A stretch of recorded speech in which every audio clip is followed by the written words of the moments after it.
Welcome, dear listener, to another case inspired by the timeless world of Hercule Poirot. The story you're about to hear is not affiliated with the original works, but crafted purely for enjoyment, honoring the familiar characters, tone, and clever mysteries that fans around the world have come to love. In this case, Poirot finds himself drawn into a deadly game of pride, manipulation, and betrayal at an English country estate, where honor becomes a weapon and words can kill. So settle in and let the little grey cells do their work. Chapter 1. Invitation to the Estate. I confess, when the invitation from Lady Mordaunt arrived, I was more intrigued by the promise of a country weekend than the particulars of the guest list. After a dreary fortnight in London, the thought of well-kept gardens, fresh air, and long breakfasts in a sunlit dining room held considerable appeal. Poirot, as ever, had different motivations. "My dear Hastings," he said, holding the cream-coloured card between his fingertips as though it might dissolve if handled too roughly, "an estate like Mordaunt Manor is rarely the setting for pure leisure.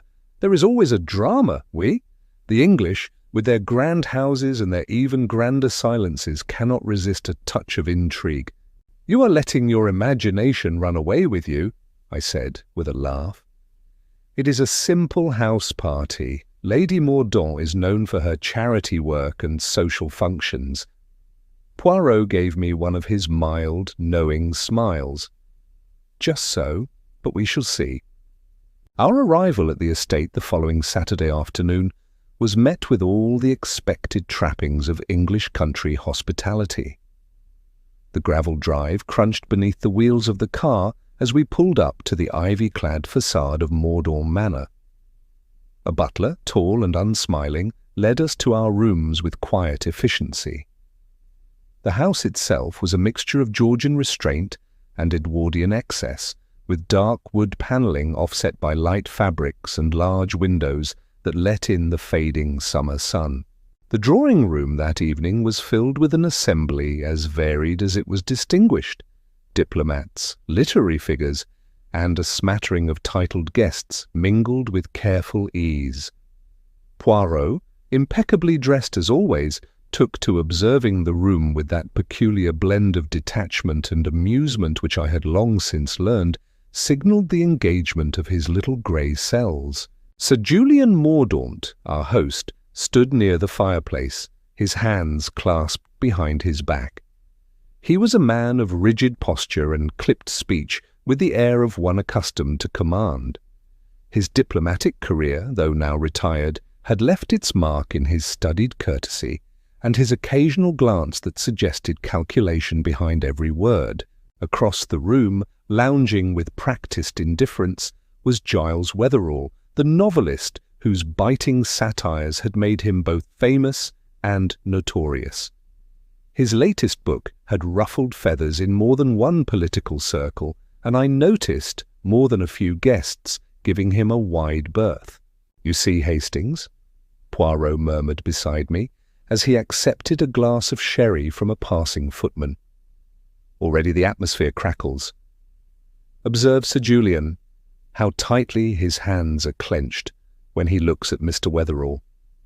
And Mr. Wetherall, how he smiles with the corners of his mouth but not with the eyes.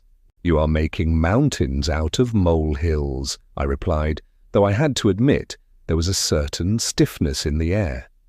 Lady Mordaunt, cool and gracious, floated from group to group, her voice low, her expression one of detached kindness. It was she who formally welcomed us, her gaze lingering on Poirot with something I could not quite interpret: respect, perhaps, or calculation. The evening passed with the usual trappings of conversation and carefully chosen anecdotes, but beneath it all I sensed, though only vaguely at the time, that Poirot was right. There was something else, an undercurrent, a tension that grew more noticeable with every sideways glance and clipped remark exchanged between Sir Julian and Mr. Wetherall. By the time we retired for the night, Poirot paused at the window of his bedroom, looking out over the darkened garden below. "A beautiful estate, is it not, Hastings?" he said softly.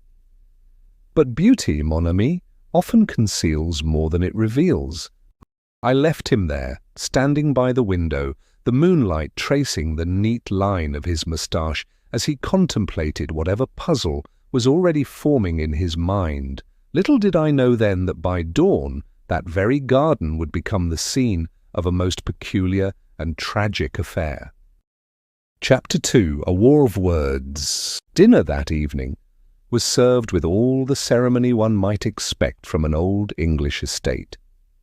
Silver gleamed beneath the soft light of shaded lamps, and the long mahogany table stretched from one end of the dining room to the other, heavy with crystal and cutlery.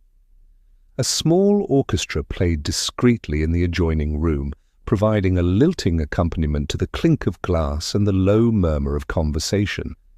Poirot sat to my left, surveying the table with a contented expression as he carefully arranged his napkin. I knew from long experience that though he appeared absorbed in his plate of sole, his little grey cells were already making their quiet observations. Sir Julian presided at the head of the table, his posture as straight as ever, his conversation clipped and formal. To his right sat Lady Mordaunt, cool and composed, her voice never rising above a conversational murmur. Further down the table, Giles Wetherall held court in his usual fashion, languid and full of biting humour. His reputation as a provocateur was well known, and tonight he seemed determined to live up to it. The first sharp comment came as the soup was being cleared. "My dear Sir Julian," Wetherall drawled, his voice reaching just the right level for all guests to hear, without it seeming entirely deliberate. "I read with interest your latest article in the Times on diplomatic decorum. Most enlightening. I had no idea that evasive language had become such an art form." A few guests tittered nervously. Sir Julian's jaw tightened. "I write from experience, Mr. Wetherall," he said, his voice even. "Something I cannot say for your own publications." Wetherall gave a slow, theatrical smile. "Ah, but fiction often tells the greater truth, does it not? Though I suppose one must be willing to read between the lines, or perhaps between the lies." An audible intake of breath rippled along the table. Lady Mordaunt lowered her gaze, stirring her consommé with exaggerated care. "I prefer facts to gossip," Sir Julian replied, his gaze steady. "And I leave imagination to those better suited for it." Wetherall leaned back in his chair, tilting his wine-glass in lazy circles. "Imagination, yes. It is a powerful tool. Some would say more dangerous than politics." Poirot's eyes flickered toward the exchange, but he remained silent, his fork pausing for barely a second over his plate. The conversation turned briefly toward neutral ground as another guest attempted to steer the mood toward travel and the arts. Yet the tension lingered, thick as the claret in our glasses. By the time dessert arrived, the sparring resumed. This time, Wetherall made a pointed reference to Sir Julian's involvement in a long-forgotten colonial affair, one that had ended, according to public record, in considerable diplomatic embarrassment for the British government. Sir Julian's face darkened. "There are boundaries, Mr. Wetherall," he said coldly, "even for men of your profession." Wetherall's smile never wavered. "And there are consequences for men of yours." A hush fell over the table. I glanced at Poirot. He continued eating with delicate precision, but I noticed a faint narrowing of his eyes, a sure sign that his attention was fully engaged. As the evening drew to a close and the ladies withdrew to the drawing-room, I found myself lingering near Poirot as we sipped coffee in the billiard-room. "A lively exchange," I said, attempting lightness. Poirot nodded slowly. "Indeed, Hastings, it is a duel of words, for now." He sipped his coffee, then added quietly, But words, mon ami, can easily become bullets when pride is involved. His gaze drifted toward the darkened windows overlooking the garden. I followed his glance, but saw nothing more than shifting shadows across the lawn. Yet, even then, a small unease stirred in me. Chapter 3. The Secret Arrangement. The house had settled into uneasy quiet by midnight. A few guests had retired early, citing headaches and fatigue, while others lingered in the smaller lounges, speaking in low, conspiratorial voices over their brandies. Poirot, always particular about his nightly routines, had taken his customary stroll through the ground-floor corridors before retiring. I accompanied him as far as the library, then left him to his meditations while I returned to my room. Sleep, however, eluded me. The tension from dinner still hung over the house like a curtain. I found myself pacing near my window, staring out across the moonlit gardens. Somewhere below, the estate's parrot let out a sharp squawk, breaking the stillness. "She knew! She knew!" it called, the voice oddly clear in the night air. I frowned and made a mental note to mention the bird's eerie timing to Poirot in the morning. Unable to rest, I left my room and wandered downstairs. As I passed the conservatory, I heard faint voices. The French doors had been left ajar, and the heavy drapes concealed me from view. Though I had no intention of eavesdropping, certain phrases caught my ear. "It will be settled at dawn," came the unmistakable voice of Sir Julian Mordaunt, low and clipped. "Very well," answered Giles Wetherall with cold amusement. "If that is your wish." There was a pause, followed by the scrape of a chair and the soft clink of glassware. "Honour demands it," Sir Julian said quietly. I stepped back instinctively, my heart racing. The voices faded as both men moved away, their footsteps receding down the corridor. For a moment I stood frozen, uncertain whether to follow or to alert Poirot at once. In the end, I decided that gathering a little more information would not hurt. I crept toward the study where I suspected Sir Julian had gone. The door stood slightly ajar. Inside, under the yellow glow of a table lamp, Sir Julian stood at a side cabinet. With slow, deliberate movements, he withdrew an object wrapped in dark cloth. Unfolding it, he revealed an antique dueling pistol, the silver-chased barrel glinting faintly in the lamplight. I watched as he opened the case beside it and began to clean the weapon with meticulous care. His face remained expressionless, his hands steady. A sudden rustling behind me made me start. I turned, only to see Poirot standing a few feet away, his slippered feet making no sound on the thick carpet. His eyes met mine with quiet gravity. "You heard also, Hastings?" he whispered. I nodded. "Enough. They mean to meet at dawn." Poirot's gaze drifted past me toward Sir Julian, still absorbed in polishing the weapon. "Yes," he said softly, "and in this house, where pride sits at every table and history lurks in every corner, such matters are rarely left to chance." We withdrew without disturbing the scene.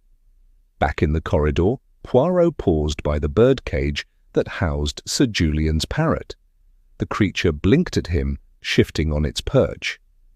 "She knew! She knew!" it squawked again, the words oddly emphatic. Poirot stood very still, then nodded as if some inner peace had just shifted into place. "Remarkable, Hastings," he said with a faint smile. "The first witness speaks, though it does not yet know what it has witnessed." He gestured for me to follow him upstairs. "Come, mon ami, we shall rest. Tomorrow the dawn will bring with it more than light." I said nothing, but sleep that night proved as elusive as ever. Chapter 4. Death in the Garden. It was the sharp, unmistakable crack of gunfire that tore me from restless sleep. 2 shots close together, their sound cutting through the early morning stillness like the snap of breaking branches.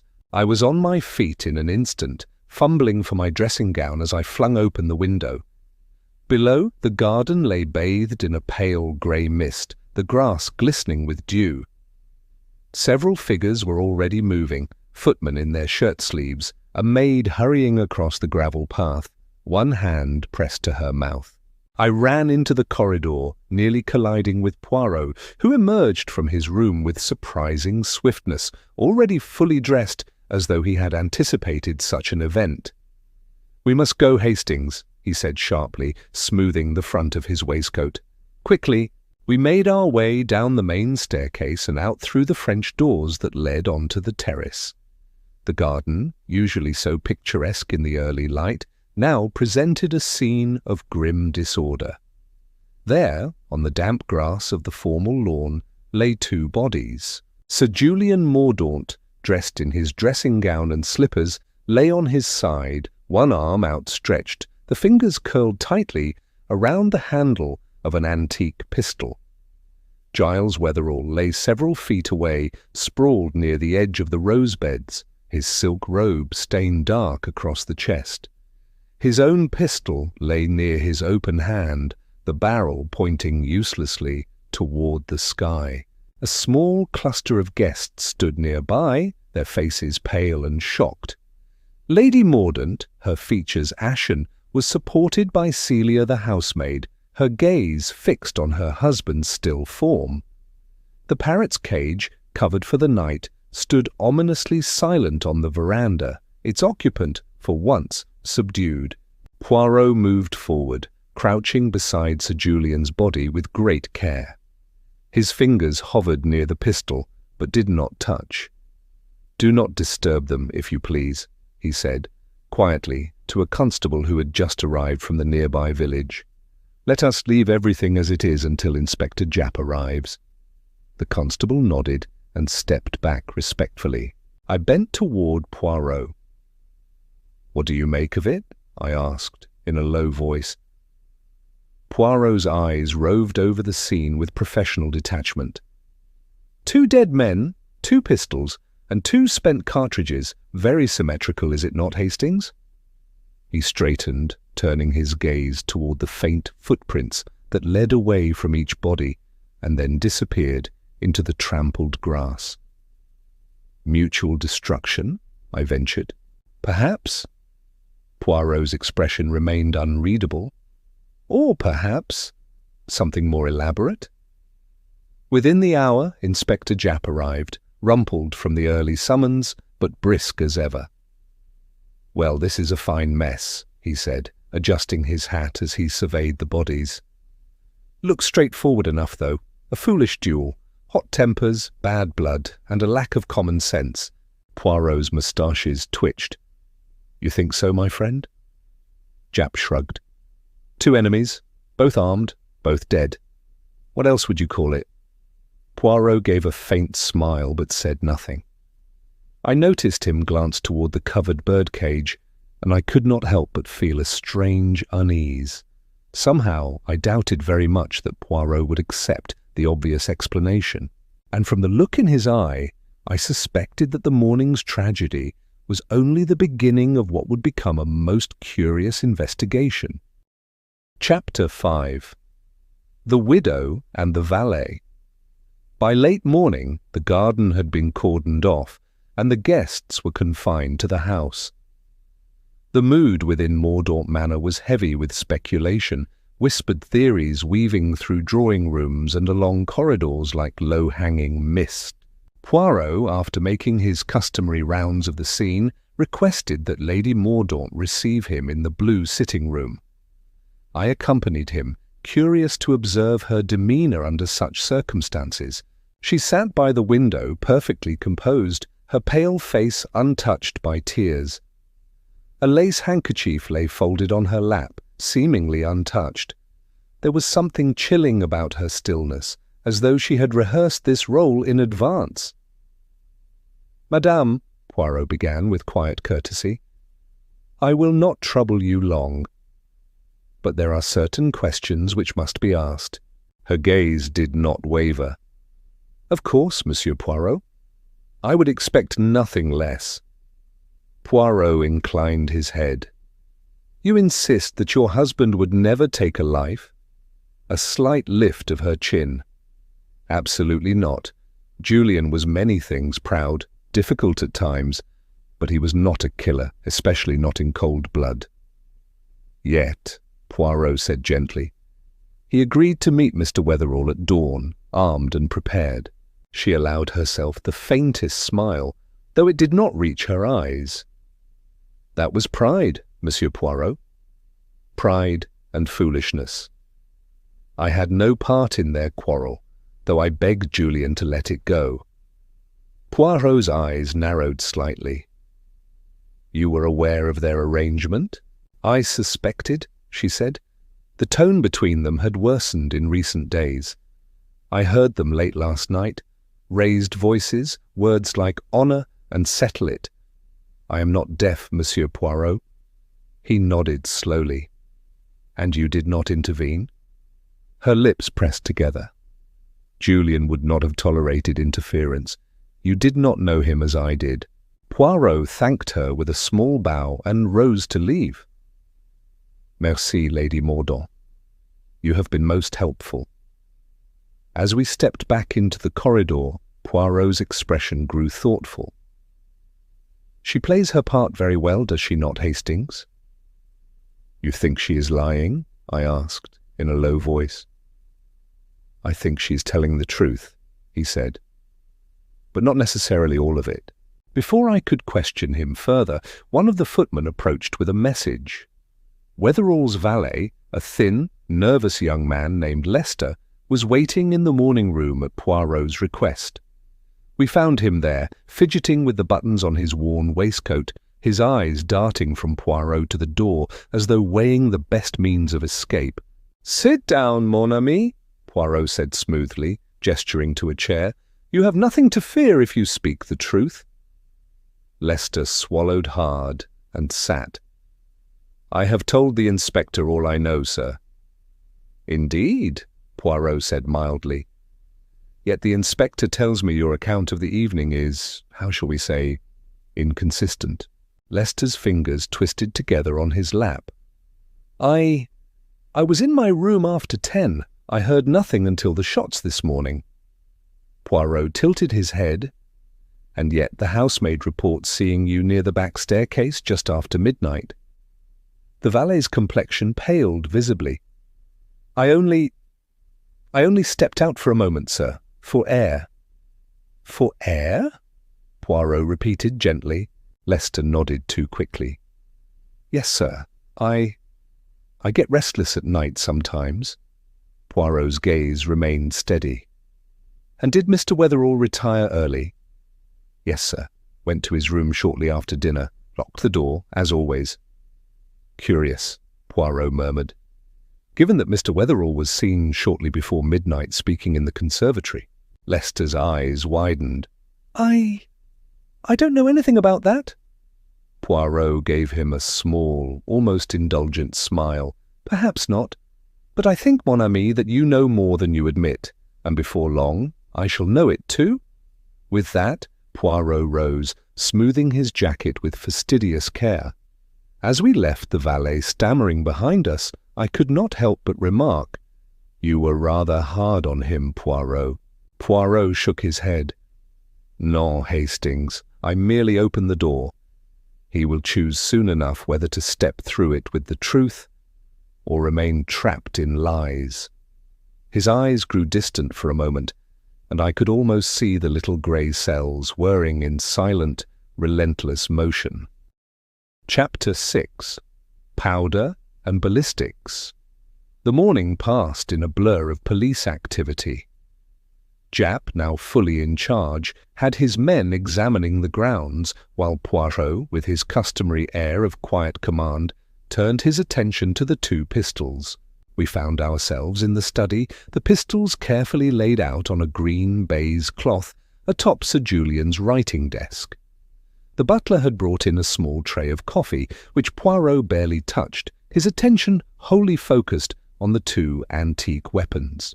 I watched him as he examined each pistol in turn. His delicate fingers traced the barrels, inspecting the chambers with painstaking care. Beside him lay the spent cartridges, each placed in a marked envelope. "Note, Hastings," he said quietly. "The powder residue here, and the absence of it here." I leaned forward. "One fired live rounds, the other blanks?" "Exactly." Poirot's moustaches twitched with satisfaction. "But the question, mon ami, is when? When was this substitution made, and by whom?" He gestured for Japp, who had entered the room with a scowl of concentration. Poirot explained the discrepancy. Japp scratched his chin, clearly irritated by the growing complexity. "Blanks, eh?" he muttered. "Well, that throws the whole theory of a clean duel out of the window." "Indeed it does," Poirot said. "It suggests manipulation and forethought." At that moment, the gardener, a thick-set man named Barnes, was shown in. His cap remained clutched in his hands, and his boots were still caked with morning dew. Japp questioned him first. "You were out near the garden at the time of the shots?" Barnes nodded. "Aye, sir. I'm always up before sunrise. Was tending to the rose border, same as most mornings." "Did you see anyone before the shots were fired?" Barnes hesitated, casting a wary glance at Poirot and then at Japp. "I did see someone, sir, near the garden wall, moving quick and keeping to the hedges." "Who was it?" Japp asked sharply. Barnes shook his head. "Couldn't say for sure, too far off, but I'd swear it was someone from the house, sir, not one of the village folk." Poirot leaned forward. "You are certain of the time?" "Just before the shots, sir, maybe a minute or two." "And the direction this person took?" Barnes rubbed the back of his neck. "Toward the orchard path, disappeared from sight soon after." Poirot exchanged a glance with Japp. "You see, my friend, our little theory of a simple duel grows weaker by the hour." Japp grunted. "Or more tangled." After Barnes left, Poirot returned to the pistols. With a magnifying glass, he studied the trigger mechanisms, muttering softly to himself in French. Finally, he sat back with a satisfied nod. "The blank was loaded with care," he said, folding his hands together. "Not hastily, not in panic. No, Hastings, this was planned well in advance." I frowned. "But who would benefit from orchestrating such a thing? Both men are dead." Poirot smiled faintly. "Ah, Hastings, that is the question. And as always, when two men lie dead, one must look closely to find who remains very much alive, and why." I could see from the gleam in his eye that he was already forming a theory, though as usual he kept it close. We left the study as Japp barked instructions to have the orchard path searched. Somewhere within these walls the truth was waiting, and I had no doubt that Hercule Poirot would soon find it. Chapter 7. The Parrot Speaks. By mid-afternoon, the atmosphere in Mordaunt Manor had grown thick with unease. The guests kept mostly to their rooms, and the staff moved about with anxious faces and lowered voices. Poirot, however, seemed curiously preoccupied with one particular resident of the house, the parrot. I found him seated on a low chair in the sunroom, a position from which he had an uninterrupted view of the bird's ornate cage. The parrot, a large African grey, perched on its swing and regarded him with one bright, suspicious eye. "Well, Poirot," I said as I entered, "have you turned bird-watcher now?" He raised a hand to silence me. "Patience, Hastings." I listened. For several minutes there was only the faint rustle of leaves outside and the occasional creak of floorboards in the corridor. Then, as though on cue, the bird cocked its head and spoke. "She knew. She paid him. She knew." The words came with the rhythm of frequent repetition, as though the bird had rehearsed them for days. Poirot's expression did not change, but I could tell from the slight lift of his brows that the moment pleased him. "There, Hastings, you hear it again." I nodded. Yes, but what does it mean? Poirot rose and approached the cage, hands clasped behind his back.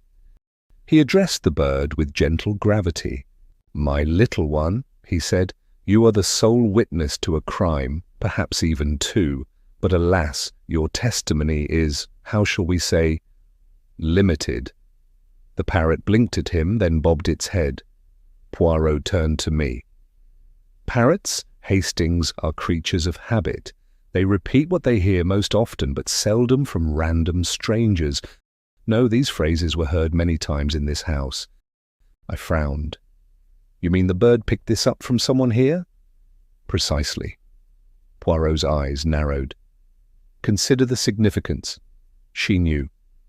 Not once, but twice for emphasis.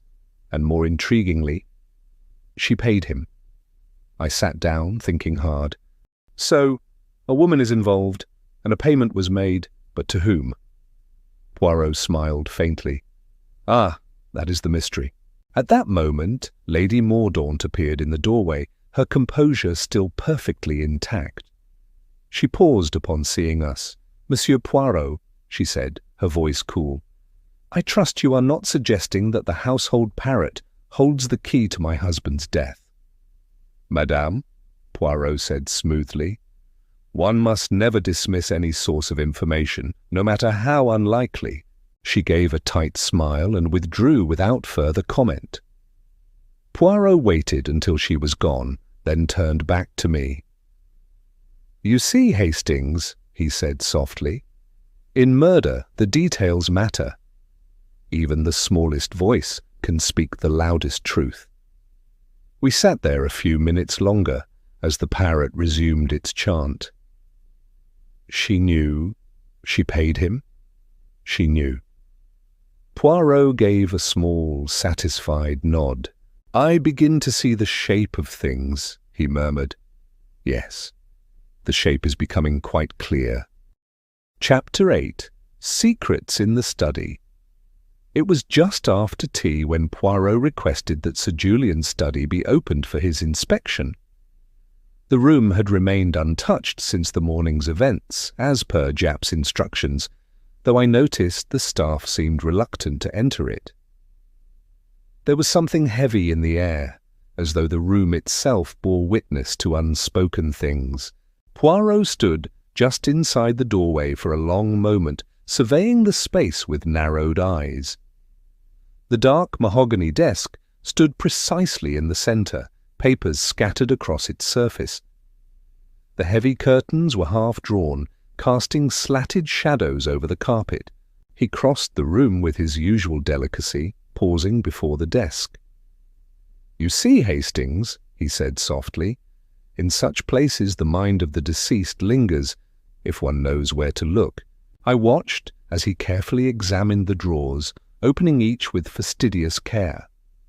Most contained little more than correspondence, bills, and the mundane detritus of daily business. But in the bottom drawer, hidden beneath a stack of old catalogues, Poirot's fingers found something more interesting. He withdrew a slim bundle of letters tied loosely with a faded ribbon. I stepped closer and caught sight of the handwriting, elegant slanted script on thick cream paper. The top letter bore the initials G.W. Poirot read in silence, his face growing still. After a moment he handed one to me. The implication was unmistakable, a love affair between Lady Mordaunt and Giles Wetherall. "Good heavens," I said at last. "So that explains the animosity between the two men. Sir Julian must have found these." Poirot tapped the letters lightly against his palm. "That would appear to be the obvious conclusion, mon ami. But let us not jump so quickly." "What do you mean?" I asked. Poirot held the letters up to the light, his gaze sharp and critical. "Observe the ink. It is inconsistent. And here, notice this formation of the letter F. It changes midway through the correspondence." I leaned in to look. Now that he pointed it out, the variation was clear.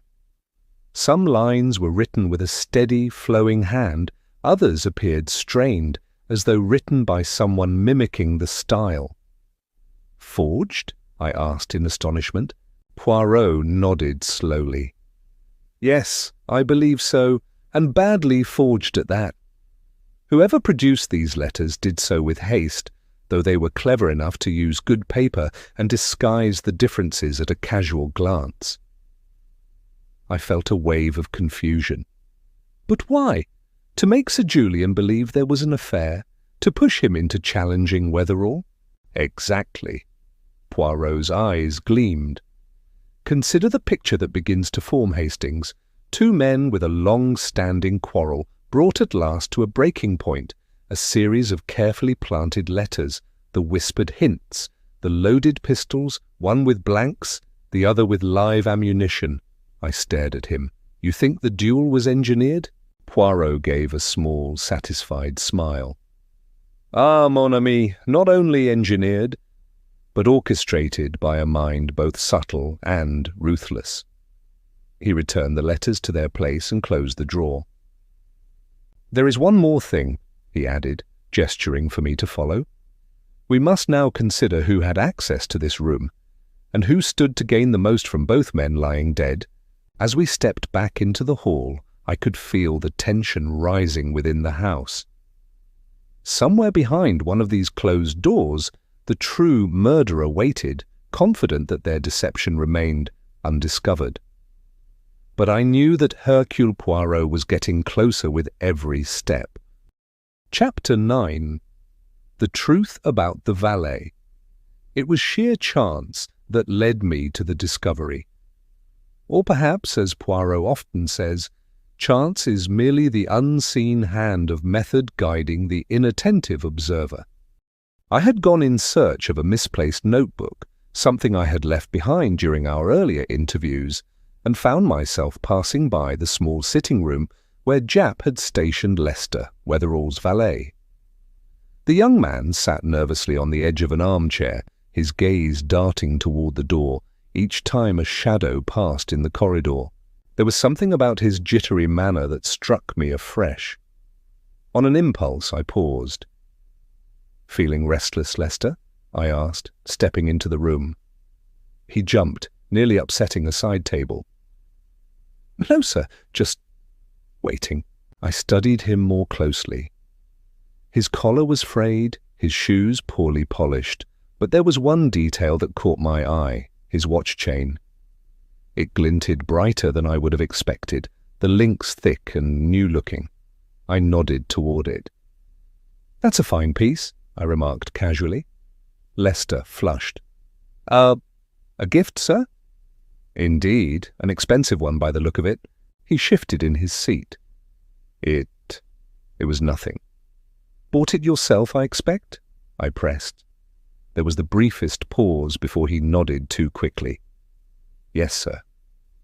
That hesitation was all I needed. I excused myself and went directly to find Poirot. 10 minutes later, Poirot, Japp and I stood together as Lester sat before us, wringing his hands. Poirot's voice was gentle but firm. "Let us not waste time, mon ami. You have come into money recently, that is clear, a new watch chain, and the landlady tells me your rent, long overdue, was suddenly paid in full last week." Lester's mouth opened and closed like a fish gasping for air. "Come now," Japp added gruffly. "Out with it." With a strangled sigh, Lester slumped in his chair. All right, I'll tell you." "Go on," said Poirot, folding his arms and fixing the young man with an unblinking gaze. "It was Lady Mordaunt," Lester said in a low, shaking voice. She came to me 2 nights ago. Said she needed a small favor." "Nothing illegal," she said. "Just a bit of theater." "She gave me money, more than I'd ever seen in my life." Poirot's eyes narrowed. "What exactly did she ask you to do?" Lester swallowed. "She gave me 2 bullets, one real, one a blank, told me to switch them. She said Sir Julian wouldn't shoot, no matter what Wetherall did. She just wanted to make a public fool of the man. Poirot exchanged a glance with Japp. So the intent was humiliation, not murder. Lester nodded miserably. That's all I know, sir. I swear it. Poirot stood silent for a moment, his fingers drumming lightly against his sleeve. Then he turned to Japp. Do you see, my friend? The plan was designed for drama, but not for death. Somewhere, someone altered the plan further. A substitution, a deception within a deception. Japp scowled, which means someone else switched the other bullet and turned a staged humiliation into a double murder. Just so, Poirot said quietly. Lester buried his face in his hands. I never meant for anyone to die. Poirot's expression softened, but only slightly. Perhaps not, mon pauvre, but your actions were the first crack in a carefully laid facade. He stepped back, motioning for Japp to continue the formal questioning. As we left the room, Poirot murmured to me, We draw closer, Hastings. The web is tightening, and soon the true spider will be revealed. Chapter 10. The Widow's Design. It was just before dusk when Poirot summoned all of us to the drawing room. The guests arrived slowly, each wearing a different shade of apprehension. Lady Mordaunt was among the last to enter, composed as ever, her face pale but unreadable. The atmosphere in the room was taut. Japp stood to one side, arms folded, eyeing the gathering with quiet suspicion. The house staff lingered near the doorway, and Lester the valet sat nervously on a low stool, his head bowed. Poirot remained standing by the fireplace, his fingertips pressed together beneath his chin. Mesdames et messieurs, he began, we are gathered here not for further speculation, but for resolution. The truth, at last, must come to light. He allowed the words to hang for a moment before continuing. This morning 2 men died in the garden outside. At first glance it appeared a tragic result of a duel, a relic of bygone honour. 2 men face to face at dawn, settling their grievances with pistols. He paused and looked around the room, letting his gaze settle briefly on Lady Mordaunt. But such was not the truth. The duel was no accident of temper or pride. It was designed, constructed with care and calculation by one among us. A slight ripple ran through the gathering. I noticed Lady Mordaunt's hand tighten around her handkerchief. Poirot continued, Let us begin with the most damning piece of evidence, the alteration of the pistols, one loaded with live ammunition, the other with blanks. He turned his attention to Lester. Our unfortunate young valet has confessed that he was paid to switch the bullets, that much is clear. Lester gave a miserable nod. But why? Poirot's voice sharpened. For what purpose would Lady Mordaunt desire such a deception? The answer lies in human vanity and wounded pride. Poirot faced Lady Mordaunt directly now. Madame, you knew your husband. You knew he would never willingly shoot at a man, even one he despised. But you also knew that to protect his honour, he would appear at the duel. Her expression remained cool, but a faint tremor crossed her lips. Your plan was to force Mr. Wetherall into humiliation, Poirot said softly. To make him stand in public disgrace, reacting to the sound of a shot that would do him no harm. I heard a few sharp intakes of breath. Claudine Wetherall, sitting stiffly in the corner, covered her mouth with her hands. Poirot continued, But, madame, you underestimated one thing, the temperament of Mr. Wetherall. When the shot came, even as a blank, he reacted as many men would when threatened with death. His pride and fear combined. He pulled the trigger of his own weapon with deadly intent. Lady Mordaunt's gaze dropped for the first time. Poirot's voice grew softer. 2 men died, Lady Mordaunt. One by fear, the other by the fallout of your scheme. and all because you wish to preserve your husband's pride and your own social standing." Japp stepped forward at this point. "Lady Mordaunt, I'll have to ask you to come with me." For a moment I thought she might protest, but instead she rose slowly, drawing her shawl about her shoulders with regal composure. As she passed Poirot, she paused only briefly. "I never meant for him to die," she said, almost in a whisper. Poirot bowed his head. "I believe you, but intentions cannot erase consequences, madame." She left the room with Japp close behind. The others sat in stunned silence. Poirot turned to me, straightening his cuffs with quiet satisfaction. "Another case concluded, Hastings," he said, his eyes gleaming.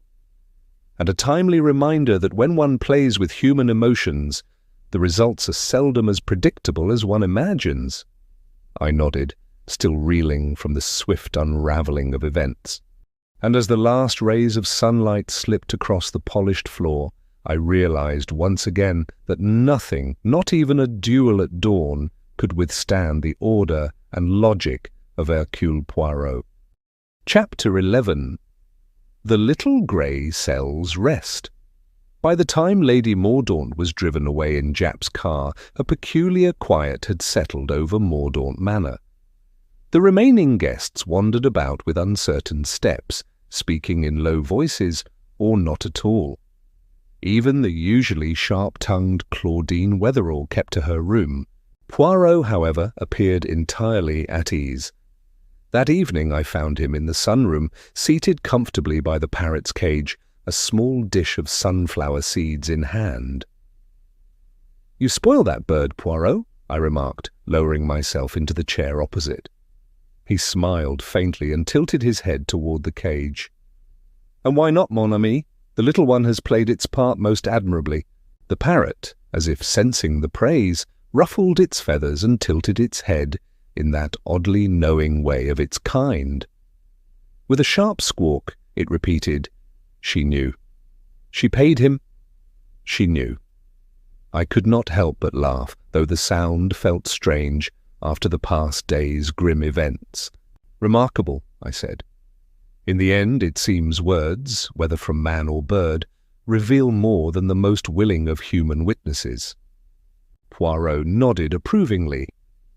"Ah, Hastings, you begin to appreciate the subtlety of language. Even the casual phrases, the seemingly meaningless repetitions, they all carry weight. Words betray emotion, conceal motives, and occasionally, as today, they point directly to the heart of the crime." I leaned back, gazing out toward the garden where the duel had taken place. The early evening sun was casting long shadows across the grass, softening the contours of the scene I could not forget. "You know," I said after a moment, "all this talk of honour and pride, and look where it led them both." Poirot's expression grew thoughtful. "Pride, my friend, is often the root of folly. Sir Julian clung to his reputation, Mr. Wetherall to his vanity, and Lady Mordaunt to her control. Each played their part in this tragedy." I gave a small sigh. "Do you think she will face the full weight of the law?"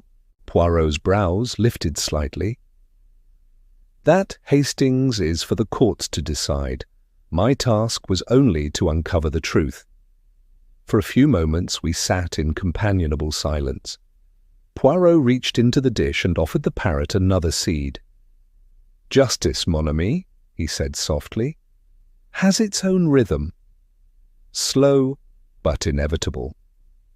The parrot squawked once more, this time offering only a single, trailing word. "New."